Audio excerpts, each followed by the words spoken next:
Alors, on poursuit un petit peu, si vous voulez bien, notre réflexion autour d'un autre thème, et sans doute qui pourrait se corréler au thème précédent, la question liée au progrès.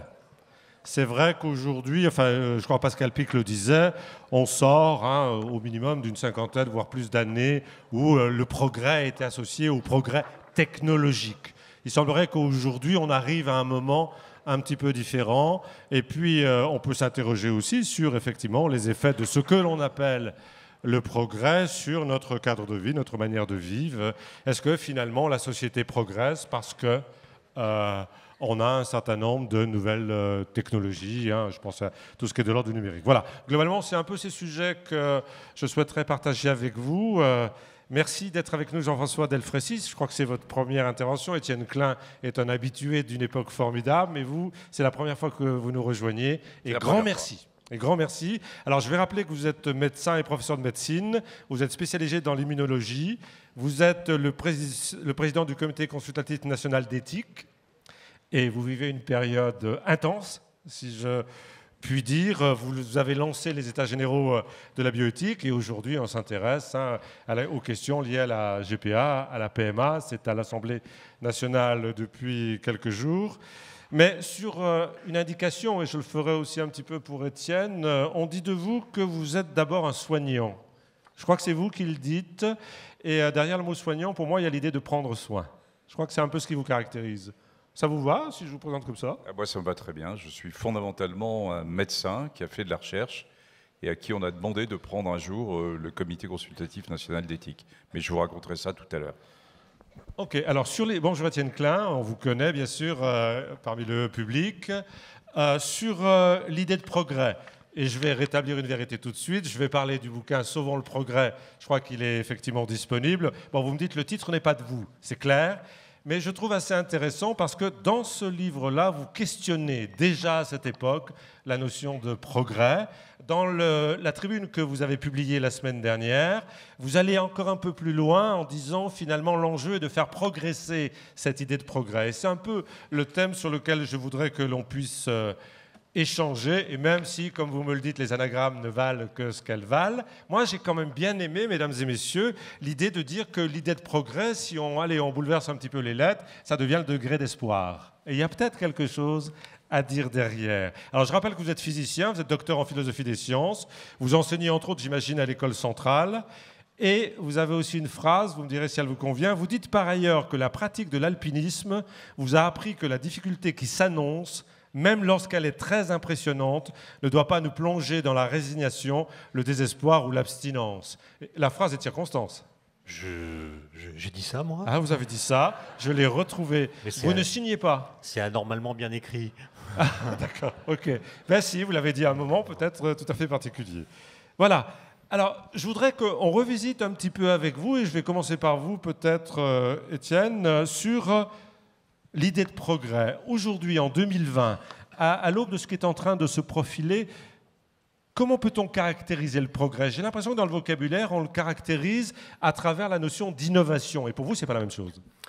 Bien, bonjour à toutes et à tous. Alors, oui, comment on se caractérise le progrès aujourd'hui? C'est une question bien difficile, puisque précisément, on a pu le mesurer avec un collègue de l'Académie des technologies qui s'appelle Gérald Bronner. Le mot progrès, à part peut-être dans cette enceinte, a disparu complètement des discours publics. On a pu le mesurer grâce à un logiciel qui compte l'occurrence, la fréquence des mots dans les discours. Et on peut remonter très loin dans le passé. Et on voit que ce mot progrès, qui a été écrit pendant plus de 3 siècles avec une majuscule, a perdu sa majuscule après la Deuxième Guerre mondiale. Et il a commencé de décliner à la fin des années 80 du siècle dernier et a complètement disparu entre 2007 et 2012 pour ce qui est de la France. Mais on trouve à peu près le même phénomène dans tous les pays européens. Le mot progrès, au sens, disons, français du terme, est un mot qui a été liquidé en quelques années. Alors, c'est quand même déjà un fait à interroger comment un mot qui a été structurant de la modernité pendant des siècles, qui a donné raison et justification à toutes sortes d'investissements et d'actions, a-t-il pu disparaître? Alors on dit, mais il a été remplacé par le mot innovation, qui est un mot proche, presque synonyme, de sorte qu'il n'y a eu qu'une permutation de vocabulaire sans effet philosophique ou rhétorique. Et alors, quand on regarde attentivement la rhétorique de l'idée de progrès et qu'on la compare à la rhétorique de l'innovation, on s'aperçoit que la rhétorique de l'innovation ne rend pas du tout justice à l'idée de progrès. Ce serait un long développement que j'ai pu exercer avec un collègue qui s'appelle Vincent Bontemps. On a regardé l'histoire du mot innovation, l'histoire du mot progrès, on a comparé les rhétoriques. Pour le faire simple, croire au progrès, c'est accepter de relativiser le négatif. C'est-à-dire, c'est décider que ce qui ne va pas dans un être humain, dans une société, dans une structure, dans une entreprise, n'est pas absolument négatif, c'est-à-dire en travaillant dessus, on peut le sortir de sa négativité pour le transformer en positif. Donc croire au progrès, c'est penser que le négatif est le ferment du meilleur, ce qui suppose être capable de distinguer le bien du mal. On pourra y revenir. Et puis surtout, comme le disait Kant dans son petit livre « Qu'est-ce qu'est la lumière ?», croire au progrès, c'est accepter de sacrifier du présent personnel au nom d'un futur collectif. Ce qui suppose une philosophie de l'histoire. Et donc, croire au progrès, c'est proposer du futur une image qui soit crédible et attractive, de sorte qu'on soit d'accord tous ensemble pour accomplir les sacrifices qui permettront à ce nouvel état de la société, des entreprises ou d'autres choses, d'advenir. Donc il faut avoir un projet, et c'est l'idée qu'on a du futur qui n'est pas utopique. Le progrès, ce n'est pas l'utopie, c'est un autre monde qu'on peut viser, qui du coup, du seul fait qu'il est configuré, met la société en crise. L'idée de progrès met la société en crise, puisqu'elle invite la société en question à se comparer à ce qu'elle n'est pas, à voir ses défauts, ses insuffisances, ses apories, ses injustices, etc. Voilà. Et donc c'est le futur qui est la référence de l'idée de progrès. Alors que l'innovation, moi je suis évidemment pour l'innovation dans tous les secteurs, mais quand je regarde la rhétorique, je me dis c'est bizarre. Si vous lisez par exemple le petit texte qu'a écrit l'Union européenne pour faire de l'Europe l'union de l'innovation. Vous savez que jusqu'en 2010, l'Europe était la société de la connaissance, et depuis 2010, on vise l'union de l'innovation pour 2020, l'horizon 2020, comme on l'appelle. Il y a un document de 50 pages qui explique cette démarche. Dans ce document, le mot innovation est cité 307 fois, et il n'est défini nulle part. Donc c'est un mot totem. Alors les premières lignes de ce rapport que vous pouvez trouver traduit dans toutes les langues sur le site de la Commission, les premières lignes sont les suivantes. L'Union européenne a compris qu'elle était soumise à toutes sortes de défis. Alors on en donne la liste ensuite. Compétitivité des entreprises, raréfaction des ressources, changement climatique, vieillissement de la population, etc. Et elle a compris qu'elle ne pourra relever ces défis que grâce à l'innovation. C'est bizarre comme phrase. Ça veut dire que l'innovation, c'est ce qu'il faut qu'on fasse pour maintenir le monde. C'est donc une rhétorique qui s'appuie sur l'idée d'un temps corrupteur. Le temps dégrade les situations, abîme les choses, et l'innovation est ce qu'il faut faire pour empêcher que le monde se défasse, ce qui veut dire qu'implicitement, l'innovation est associée à un principe de conservation. D'ailleurs, dans les entreprises, on dit aux ingénieurs, si vous n'innovez pas, on meurt. C'est l'état critique du présent qui légitime les actions et non pas une certaine idée qu'on aurait du futur. Une logique de la survie. Le fait que les philosophies de l'histoire aient disparu, c'est une bonne nouvelle, puisque tout était des idéologies. N'empêche que liquider aussi rapidement l'idée de progrès, qui supposait qu'on pense au futur, pour la remplacer par le mot innovation, qui s'appuie simplement sur les choses qu'il faut corriger, me semble être une conception assez mortifère de l'innovation. Et sans vouloir vous alourdir de références, quand avec ce collègue Vincent Bontemps, on a regardé l'histoire du mot, on a découvert des choses incroyables. Le mot innovation, quand j'étais étudiant, n'était pas utilisé. On parlait d'invention, de découverte, de brevet, etc. Mais on a regardé le mot innovatio, c'est du bas latin qui intervient au XIVe siècle dans le vocabulaire juridique. Une innovatio, c'est ce qu'il faut changer dans un contrat pour que le contrat demeure valide alors que quelque chose a changé autour du contrat. C'est ce qu'on appelle aujourd'hui un avenant.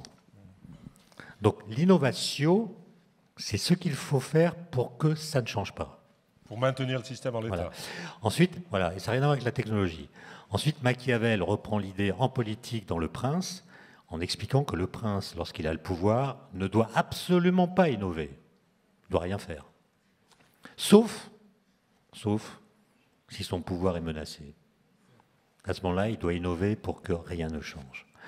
Etc., etc. Et le premier qui va parler d'innovation en l'associant à la technique, c'est Francis Bacon, philosophe anglais du XVIIe siècle, qui écrit en 1625 un essai qui s'appelle « Essais et conseils civils et moraux », dans lequel il y a un chapitre qui s'appelle « L'innovation », qui a été traduit en français chez Vrin il n'y a pas longtemps, que je donne à lire à mes étudiants sans dire qui l'a écrit ni quand il a été écrit, et tous me disent, enfin, soit c'est Alain Minck, soit c'est Jacques Attali, parce que, en fait, en 2019,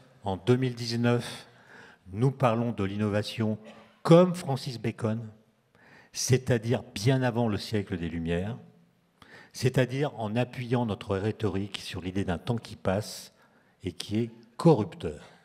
Alors que l'idée de progrès suppose que le temps est constructeur, complice de notre liberté et complice de notre volonté. Et la question, c'est pourquoi nous avons abandonné l'idée d'un temps constructeur. Alors on va y revenir si vous voulez bien. Peut-être vous laisser aussi réagir aux propos d'Étienne Klein et vous dire de la place qu'est la vôtre. J'imagine, dans le domaine qui est le vôtre, comment vous percevez aujourd'hui cette idée de progrès? Tout d'abord, sur l'innovation, je suis vraiment content de vous entendre parce que ça fait débat, clairement, hein, y compris, vous le savez, dans un milieu scientifique et médical où ce mot, porté en effet beaucoup par la Commission de Bruxelles hein, et sur 2020, a interpellé par rapport à d'autres questionnements qu'on pouvait avoir. Au niveau médical, moi, je n'ai pas d'état d'âme, à vrai dire, sur la notion de progrès. Je démarre ça comme ça parce que même si on va y mettre des nuances, les 50 dernières années viennent d'être source de progrès médicaux.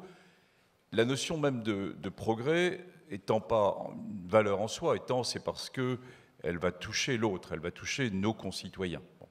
Et sur des choses simples, hein, de type la mortalité infantile, la durée de vie, voilà, on a des choses assez tangibles. Hein.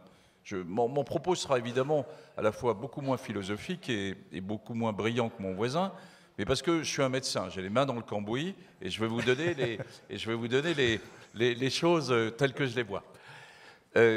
Alors après, il y a néanmoins une grosse différence entre le progrès scientifique et les avancées scientifiques, en tout cas à mes yeux. L'avancée scientifique, c'est toute une science qui avance. Les scientifiques sont là pour la faire avancer. Ils n'ont pas finalement d'état d'âme à avoir. La science, elle est pas neutre du tout, mais enfin, elle se veut quand même un peu neutre à certains moments, au début. Elle se veut un peu loin des aspects sociétaux, même si elle va y revenir très vite ensuite. Et les scientifiques, par définition, leur fonction est de faire avancer. Donc on est bien dans l'avancée scientifique. Est-ce qu'une avancée scientifique est forcément source de progrès? Là, on peut commencer à s'interroger. Alors, on l'a vu avec certains aspects médicaux très tangibles, hein, sur les maladies infectieuses, les maladies cardiovasculaires, qui ont fait l'objet à la fois d'avancées et de progrès.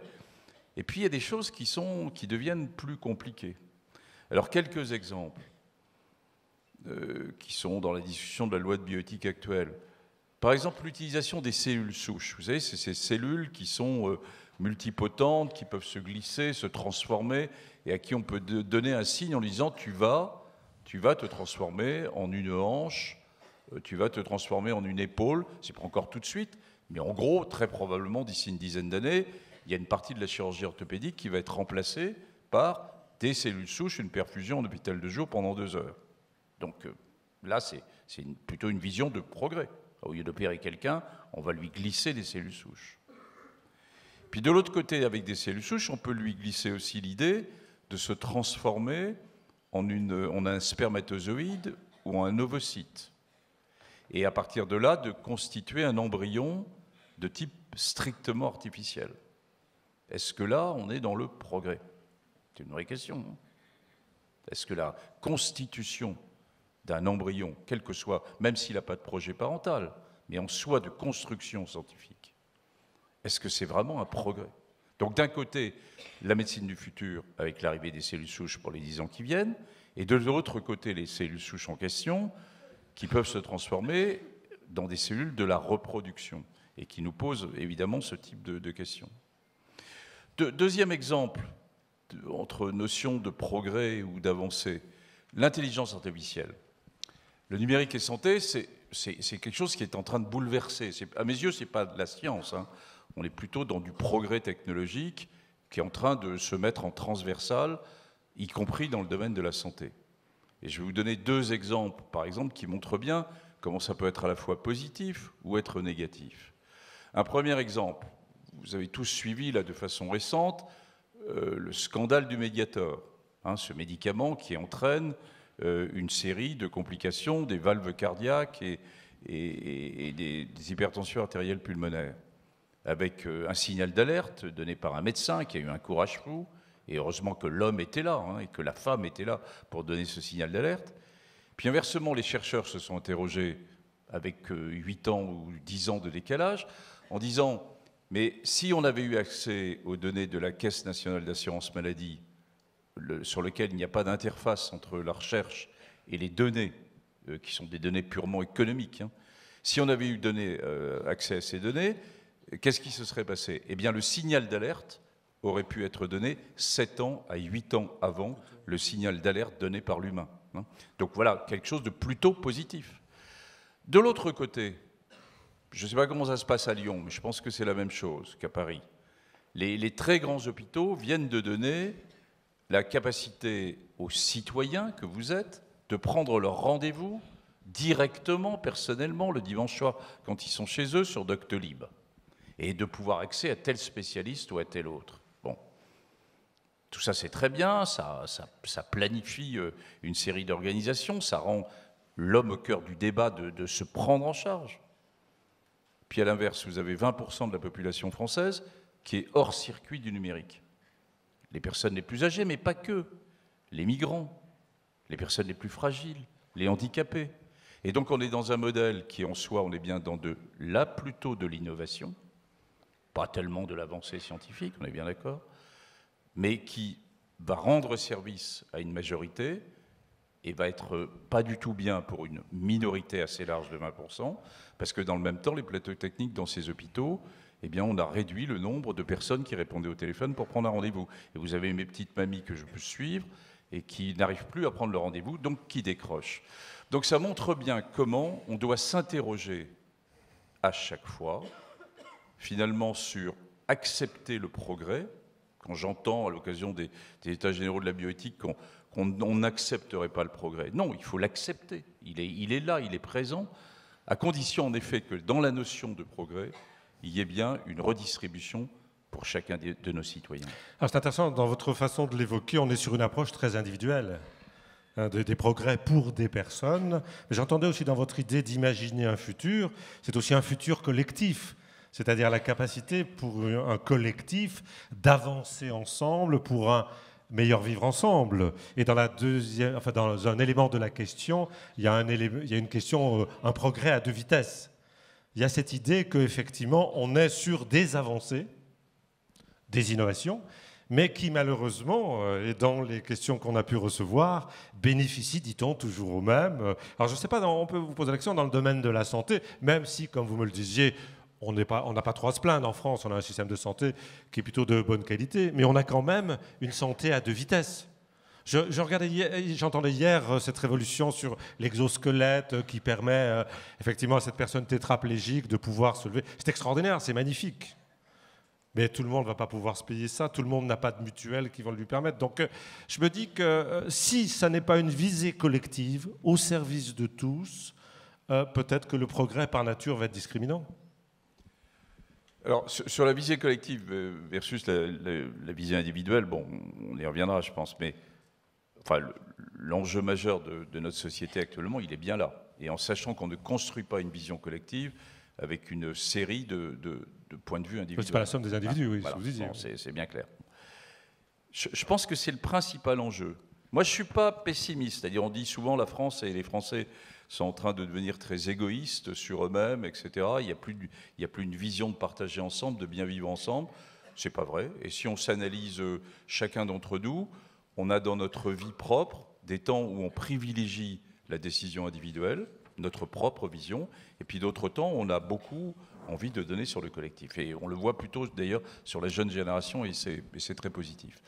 Alors, sur votre question, en ce qui concerne la santé, les enjeux, en effet, ils sont que la santé coûte maintenant de plus en plus cher.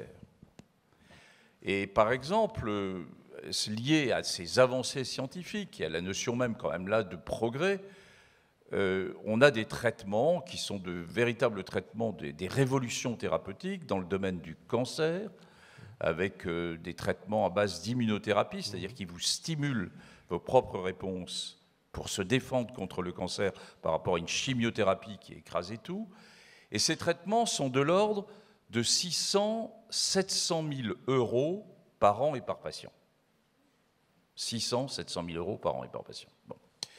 On a des nouveaux traitements dans le domaine des maladies rares, avec des traitements de génothérapie. Alors là, pour un nombre plus limité de patients, parce que évidemment le cancer est une maladie qui est quand même malheureusement qui reste très répandue. Mais sur ces maladies rares, on a des traitements qui viennent de sortir, qu'on appelle les CEART, et qui sont maintenant de l'ordre de 1,5 million d'euros par an par patient. Il n'y a pas un système de santé qui va pouvoir répondre à ça. Notre mode de construction française, qu'on critique toujours, et il y a toujours matière à te critiquer. Enfin, moi, j'ai quand même beaucoup bougé, et quand on regarde, y compris par rapport au modèle américain, qui est un modèle très individuel de réponse, par rapport à notre modèle qui est quand même un peu plus collectif et de partage, entre guillemets, ne pourra pas résister à ce type de prix. Alors, que fait-on ? Et c'est une des discussions. La France a toujours refusé jusqu'à maintenant de choisir. Parce que quand vous êtes patient, ce n'est pas à vous de choisir, entre guillemets. Ce que vous souhaitez, c'est avoir le meilleur médecin, le meilleur traitement, la meilleure équipe. Bon. Les médecins eux-mêmes n'ont pas envie de choisir. Ils ont envie aussi d'avoir accès aux nouvelles thérapeutiques. Finalement, on fait choisir, dans une certaine mesure, aux politiques, qui ne choisit pas totalement non plus. Et jusqu'à maintenant, la France n'a pas choisi, d'où cet emballement des coûts du système de santé, qui sont liés quand même, parce que les coûts initiaux de base sont fondamentaux. Et donc, ça pose la question, si on continue à choisir l'innovation, je reviens au terme d'innovation, mais c'est lié à ces aspects de progrès scientifique, on va le faire au détriment, et si on suit, par exemple, d'arriver à assimiler ces coûts faramineux dont je viens de vous parler, on va le faire au détriment d'autre chose. On va le faire au détriment de mettre du personnel d'écoute dans les EHPAD pour nos personnes âgées, ou de répondre en personnel d'accompagnement pour accompagner les familles dans ce monde terrifiant que sont devenus les systèmes d'urgence en France. Donc on va privilégier l'innovation par rapport à privilégier le temps humain. Donc il y a bien là des questions de choix, entre guillemets, d'aide au choix. Et c'est vraiment compliqué. Puis par ailleurs, on a des choses autour de nous, c'est-à-dire que la France, on est une fois de plus dans un îlot relativement préservé. Mais vous avez dans 2 jours à Lyon la séance de reconstitution du Fonds mondial, qui est une sorte de grande banque mondiale qui fournit des financements contre le sida, la tuberculose et le paludisme. Hein. Et cette année, la séance de reconstitution a lieu ici pour les 5 années qui viennent, de savoir si on continue, si les pays, et la France en particulier, continuent à s'engager dans le multilatéralisme pour apporter, je dirais, du niveau de santé, en tout cas sur ces 3 maladies, pratiquement au même niveau dans ces pays en développement qu'au niveau français. Eh bien, évidemment, là, c'est des enjeux majeurs qui se posent et où il faudra, si on élargit le champ, par exemple, au cancer, vous imaginez qu'on ne pourrait pas suivre un fonds mondial qui accompagnerait les coûts que je viens de vous annoncer. Donc, on est bien à un moment compliqué où à la fois on doit pouvoir bénéficier d'une certaine forme d'innovation, de l'autre côté, le temps humain, et on le réclame bien, ce temps humain d'écoute à la fois du médecin, des soignants en général, est quelque chose qui repose sur le personnel, qui repose sur le temps, donc qui repose sur un financement de ces personnes. Comment fait-on le choix? Et c'est une des vraies questions qui va se poser à nous. Je vous donnerai quelques pistes dans ma troisième intervention pour vous dire comment on peut faire ce choix. Étienne, par rapport à ce qu'on vient d'évoquer, c'est-à-dire cette idée d'un collectif et puis peut-être d'un choix de société aussi quand même. Quand on regarde les textes des pères fondateurs de l'idée de progrès, des philosophes, pour l'essentiel d'ailleurs français du XVIIIe siècle, Condorcet, d'Alembert et quelques autres, le progrès est associé à l'idée du genre humain. Ils parlent du genre humain. Ils ont l'idée qu'à terme, les progrès techniques, scientifiques, vont se décliner de façon automatique en progrès matériel, puis progrès moral, puis progrès politique. Et si on estime que la diffusion du progrès n'est pas assez rapide dans l'espace, on colonise. L'argument de la colonisation, c'était diffuser le progrès, entre autres. Et donc on voit qu'on est un peu revenu de cela et que l'idée de genre humain est une idée qu'on peut toujours manipuler aujourd'hui, revendiquer, mais on voit bien que les conditions de vie humaine sont très différentes selon les endroits de la planète qu'on habite. Et donc il y a ce phénomène assez étonnant que nous sommes en quelque sorte prisonniers du présent. Je veux dire par là que peu d'entre nous seraient d'accord pour retourner dans le passé, en connaissant la suite de l'histoire. Imaginez qu'une capsule temporelle vous emmène dans la période du passé qui serait pour vous la référence. Bon, pour moi, par exemple, ce serait 1927, Bruxelles, Hôtel Métropole, là où les pères fondateurs de la mécanique quantique se retrouvent annuellement pour discuter de cette nouvelle physique. J'aimerais pouvoir assister aux discussions entre Einstein, Bohr, Heisenberg et les autres. Mais en même temps, je me dis que si je vais là-bas, enfin, dans le passé, et que j'ai un problème dentaire, je dois donc aller chez le dentiste en 1927, en sachant la suite de l'histoire, c'est-à-dire en sachant qu'après, on a trouvé le moyen d'aller chez le dentiste sans avoir mal. Je pense que jamais je n'aurai le courage d'aller chez le dentiste en 1927. Donc psychiquement, nous sommes incapables de retourner dans le passé. Aucun de nous ne le supporterait en connaissant la suite de l'histoire. Pour supporter le passé, il n'y a qu'une solution, c'est d'être né dans le passé. Maintenant, mouvement inverse. Un sondage a montré récemment que seulement 16% des jeunes Français ont envie de vivre dans le futur. Question bizarre d'ailleurs, parce que je me demande bien où ils pourraient vivre ailleurs que dans le futur. Mais ça veut dire qu'il y a... ça veut dire qu'il n'y a aucune impatience du futur. Aucune impatience du futur. À comparer à l'impatience qu'on a pu ressentir lorsqu'on était adolescent dans les années 70-80 du siècle passé, à propos de l'an 2000. L'an 2000 était un objet de projection, un horizon qui était dessiné, représenté dans les magazines pour adolescents, de sorte que chacun d'entre eux pouvait tracer une ligne individuelle entre le présent où il était et ce futur qu'on lui présentait, qu'on lui représentait, qu'on lui dessinait, et qui était pour lui un dessin avec EIN à la fin. Aujourd'hui, quand on est adolescent, qu'est-ce qu'on sait du futur? Où est-ce que le futur est représenté? Qui parle de 2050? Qui parle de 2100? Quand on en parle, c'est sous l'égide de la catastrophe.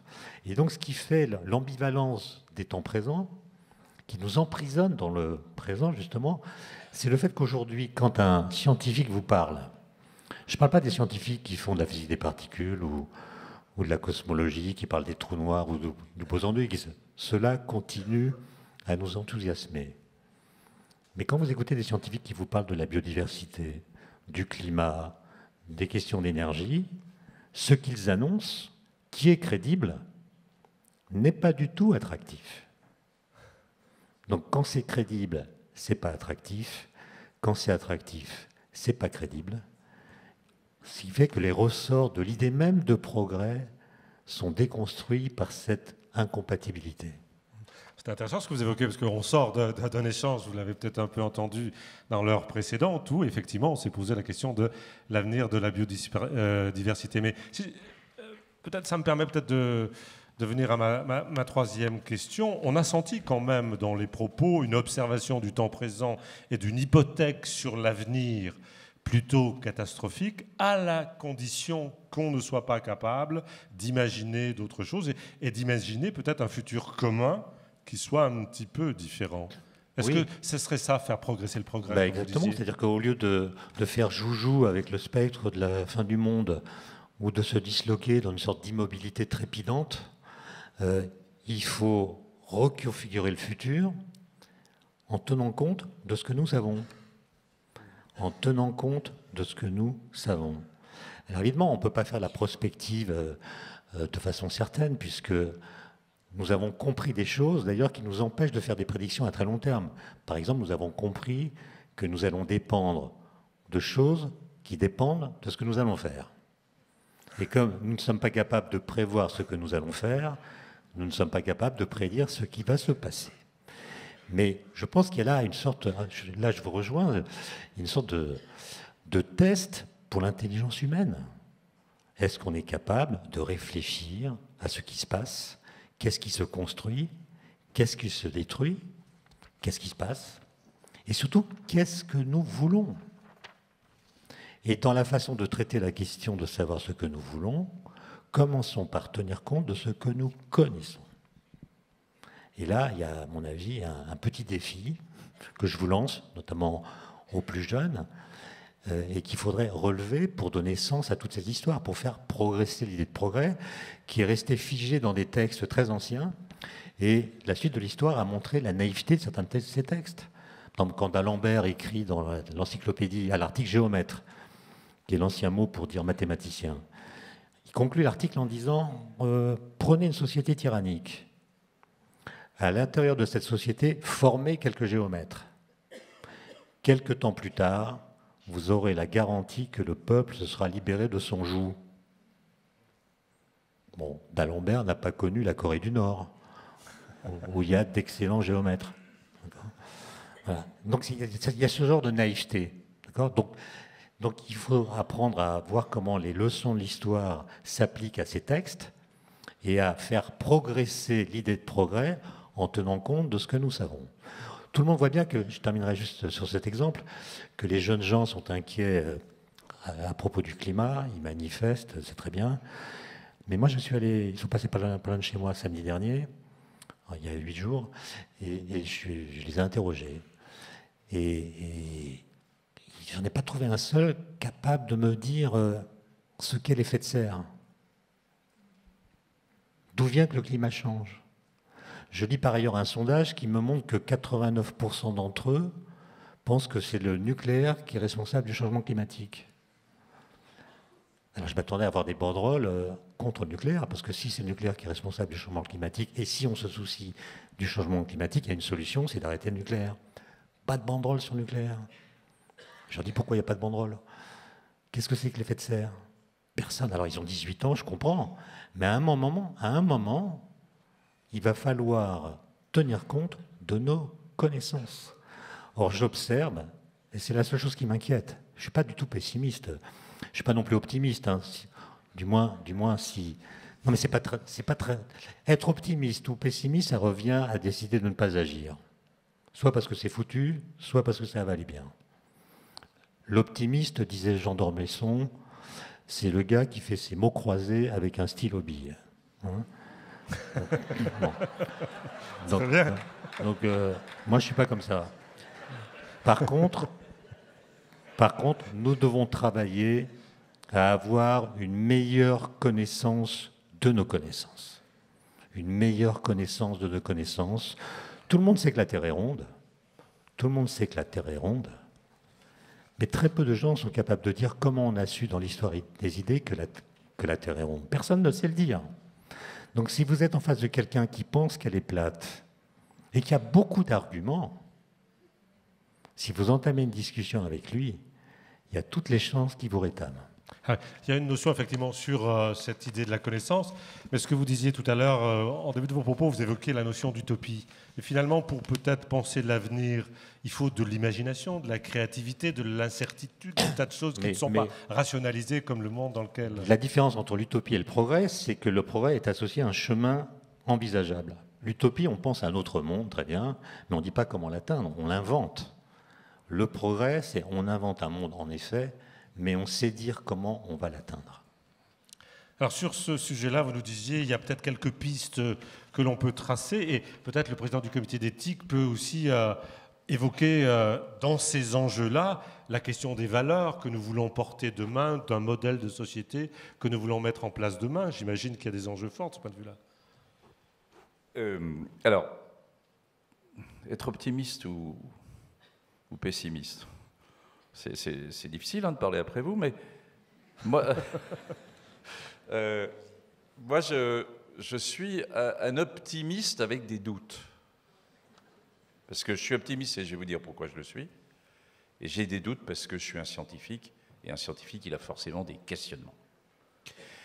Alors, je suis optimiste parce que j'ai fait la plus grande partie de ma carrière en répondant à la plus grande épidémie du XXe siècle et du XXIe siècle, qui était l'histoire du sida.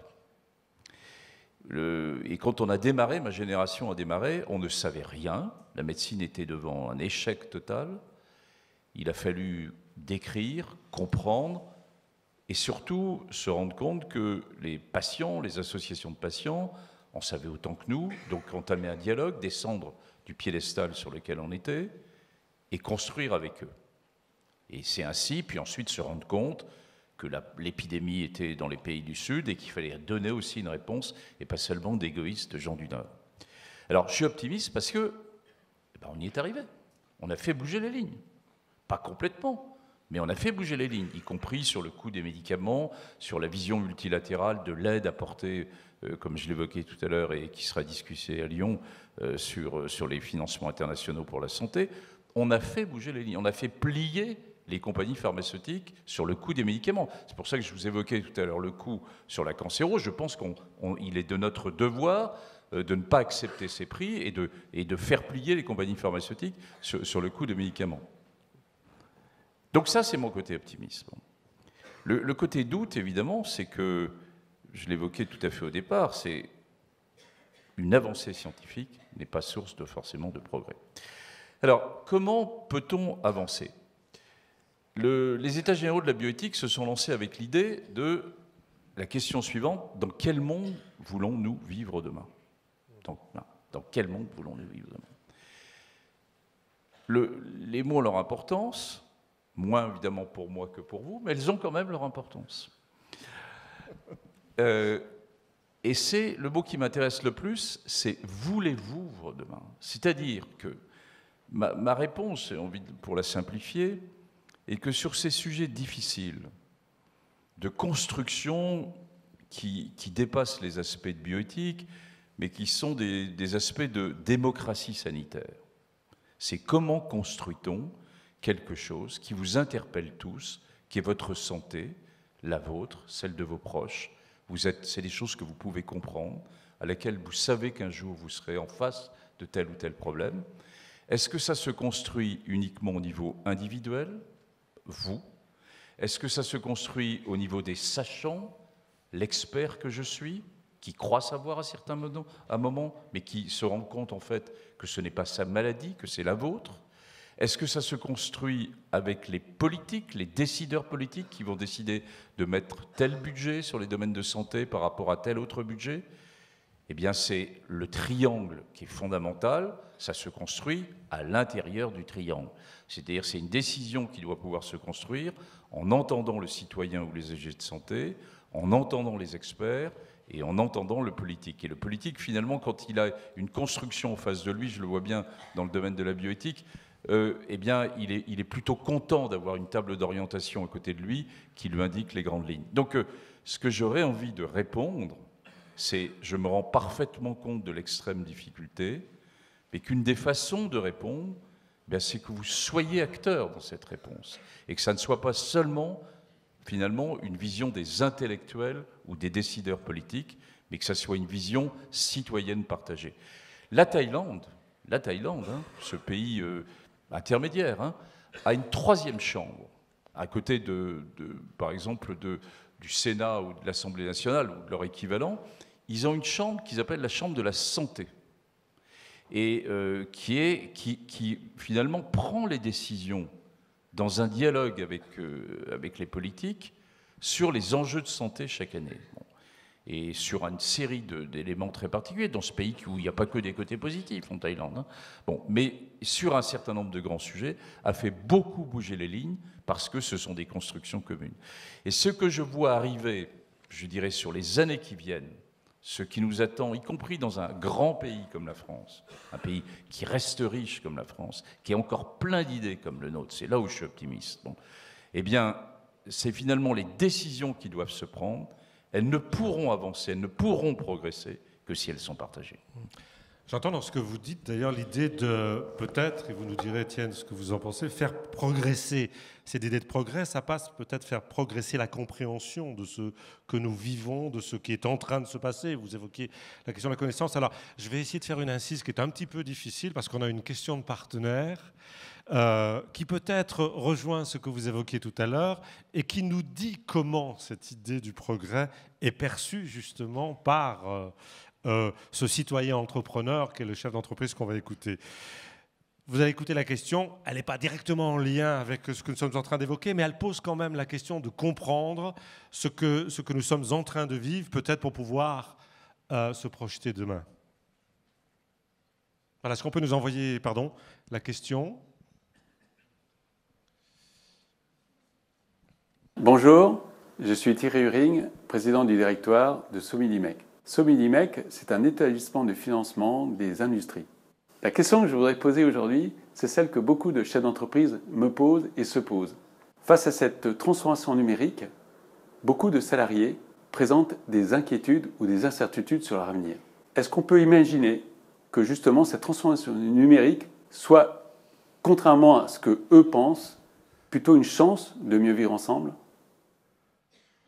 Vous voyez que c'est un peu difficile, mais elle peut rejoindre. Enfin, l'état d'esprit qui est posé nous interroge sur la représentation que ce chef d'entreprise se fait de demain. Donc c'est pour ça que j'essaie de la caser un petit peu, si j'ose dire.